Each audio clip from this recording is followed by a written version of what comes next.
ये स्टोरी दो भाई बहन जोसेफ और सिडनी की है जो एक कैफे में मिलते हैं। उनके पास चोरी किया हुआ $7 मिलियन कैश होता है जो उन्होंने बैंक से चोरी करके लूटा था, और उसी रीजन की वजह से पुलिस अब भी उनकी तलाश कर रही होती है। पुलिस से बचने के लिए जोसेफ ने प्लान बनाया होता है कि वो दोनों भाई बहन एक फार्म हाउस में छुपेंगे। जोसेफ जानता था कि उस फार्म हाउस में दरअसल एक रहस्यमय क्लोजेट है जो लोगों को दूसरे वक्त में भेज देता है। जोसेफ के पास एक सीक्रेट किताब होती है जिसमें इंस्ट्रक्शंस लिखे हुए थे, जिसको एज इट इज फॉलो करने से वो क्लोजेट दूसरे टाइम जोन में पहुंचा देता है। तो पुलिस से बचने के लिए दोनों भाई बहन भागकर उस फार्म हाउस में छिपने चले जाते हैं, और जब पुलिस भी उनका पीछा करते करते उस फार्म हाउस पहुंच जाती है तो जोसेफ और सिडनी वो रहस्यमय क्लोजेट ढूंढते हैं और उस किताब में लिखे इंस्ट्रक्शंस को एज इट इज फॉलो करते हैं। ये प्रोसेस काम कर जाता है और वो दोनों भाई बहन पुलिस से बच के एक नए टाइमलाइन में पहुंच जाते हैं।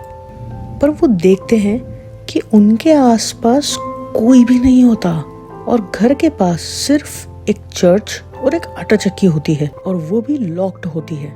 उनके घर में खाने पीने के लिए काफी सामान होता है जिससे वो लोग वहां जितना चाहे उतना रुक सकते हैं। उस किताब में ये भी लिखा होता है कि उन्हें वापस ओरिजिनल अपने टाइम में जाने के लिए 14 दिन का वेट करना होगा। सिडनी का 14 दिन रुकने का बिल्कुल भी मन नहीं होता, पर उसके पास और कोई ऑप्शन भी नहीं होता। दरअसल सिडनी की एक छोटी बेटी होती है जिसका नाम स्टेफ है। वो उसके पास जल्द से जल्द लौटना चाहती है। फिर वो दोनों भाई बहन अपने बचपन के दिनों को याद करते हुए वक्त गुजारते हैं। इस तरह उनके 14 दिन बीत जाते हैं। 14वें दिन पर सिडनी खुशी खुशी उस क्लोजेट के पास जाती है, पर सिडनी को तब भी क्लोजेट लॉक्ड ही मिलता है, जिससे वो घबरा जाती है। अब इस समय जोसेफ भी बहुत घबरा जाता है और सारी जगह चेक करने लगता है। वो पहले आटा चक्की का लॉक तोड़कर उसमें जाता है, जहां उसे एक पुरानी सड़ी हुई सी बॉडी और एक वार्निंग मिलती है जिसमें लिखा होता है कि अब वो एक टाइमलाइन चक्र में फंस गए हैं। जोसेफ को एक तिजोरी दिखाई देती है। वो उस तिजोरी को खोलता है और उसमें उसे एक टेप रिकॉर्डर मिलता है। जोसेफ को पता चलता है कि वो उस टेप रिकॉर्डर से इस रहस्यमय क्लोजेट के ओनर से बात कर सकता है। एक तरफ जोसेफ रिकॉर्डर में वॉइस रिकॉर्ड करके क्वेश्चंस पूछता जाता है, दूसरी तरफ से कोई अजनबी शख्स उसी वॉइस रिकॉर्डर में पूछे गए सवालों का जवाब भेजता है। टेप रिकॉर्डर से पूछने पर जोसेफ को यह पता चलता है कि उस क्लोजेट का ओनर इन दोनों भाई बहन के फार्म हाउस में आने से बिल्कुल भी खुश नहीं है, और वो इनका नामो निशान मिटाना चाहता है ताकि फार्म हाउस के क्लोजेट का रहस्य बना रहे। वो अजनबी टेप रिकॉर्डर से ये कहता है कि अब इन दोनों भाई बहन को अपनी जान देनी होगी। सिडनी और जोसेफ दोनों उसे बहुत रिक्वेस्ट करते हैं कि वो उन्हें वहां से जाने दे, भले वो उनको वापस उनके ओरिजिनल टाइम में पहुंचा दे जिससे वो दोबारा इस क्लोजेट के पास ना आए।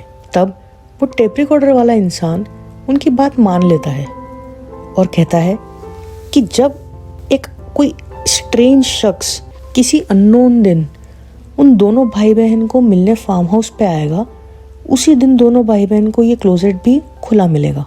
जब जोसेफ और सिडनी ये बात सुनते हैं तो वो उसकी बात मान लेते हैं। फिर वो दोनों भाई बहन वहाँ एक अनजान शख्स के आने का वेट करते करते पूरा एक साल बिता देते हैं। एक दिन आखिरकार वो अनजान विजिटर हुडी पहनकर अपना फेस कवर कर कर आ ही जाता है और जोसेफ पर अटैक कर देता है। विजिटर के हाथ में एक छोटा सा स्पीकर होता है, उससे वो सिडनी की माँ के फेवरेट सॉन्ग प्ले कर रहा होता है और सिडनी को भी जख्मी कर देता है। तभी सिडनी फार्म हाउस में भाग के चली जाती है, पर उसे क्लोजेट तब भी लॉक ही मिलता है। फिर जोसेफ जैसे जैसे टेप रिकॉर्डर में बोला गया था वो वैसा वैसा करता है, यानी कि वो विजिटर को मार देता है। जैसे ही सिडनी उस मरे हुए विजिटर का हुडी उठा के उसका फेस देखती है तो उसे पता चलता है कि ये तो उसकी बेटी स्टेफ है जो अब बड़ी हो चुकी है और वो वहाँ अपनी माँ को ही ढूंढने आई थी।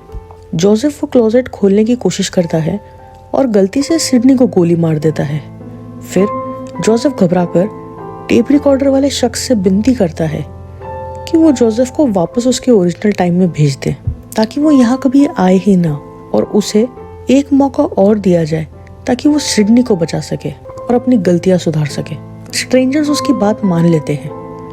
वो दोनों उसे वापस से उस दिन भेज देते हैं जहां वो पहली बार $7 मिलियन लेके फार्म हाउस पहुंचते हैं। शुरुआती कैफे में वापस आकर ये पता चलता है कि जोसेफ ने इन इवेंट्स को कई बार रिपीट किया है।